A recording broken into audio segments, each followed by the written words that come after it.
కోసం ఎగ్గుతో మ్యాగీ చేస్తున్నాను ఫ్రెండ్స్. చాలా టేస్టీగా ఉంటుంది. చూడండి, బాండి పెట్టేసిన, ఆయిల్ పోసిన, ఎగ్గు కూడా కట్ చేసి వేస్తున్నాను. కొట్టి వేస్తున్నాను ఎగ్గు. చాలా బాగుంటుంది టేస్టీగా. మా పిల్లలైతే చాలా ఇష్టంగా తింటూ ఉంటారు. ఈవినింగ్ స్నాక్స్ చేస్తున్నాను ఫ్రెండ్స్. అల్లం వెల్లుల్లి పేస్ట్ కూడా వేస్తున్నాను. చాలా అంటే చాలా బాగుంటుంది. చూడండి మీరు కూడా. పసుపు వేసాను. బాగా ఫ్రై చేసుకోవాలి. అందులో కారం వేస్తున్నాను. కొంచెం కారము, ఉప్పు.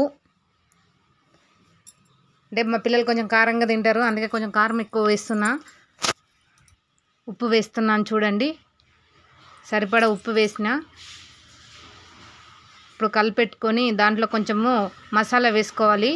ధనియా పొడి, జీలకర్ర, అన్ని పౌడర్స్ అన్నమాట, మిక్సింగ్.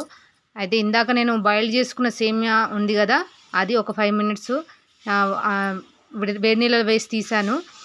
చిల్లుల గిన్నెలో వేసుకొని ఇందులోకి వేస్తున్నాను చూడండి. చాలా పొడి పొడిలాడుతూ చాలా బాగుంటుంది. బాగా వస్తుంది టేస్ట్ కూడా.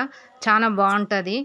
చూడండి, మీకు ఎంతమందికి తెలుసు ఇది? చూడండి, ట్రై చేయండి. బ్యాచిలర్స్ కూడా చేసుకోవచ్చు చాలా ఈజీగా. ఎవరైనా చేసుకోవచ్చు. జస్ట్ 5 మినిట్స్ 10 మినిట్స్లో అయిపోతుంది.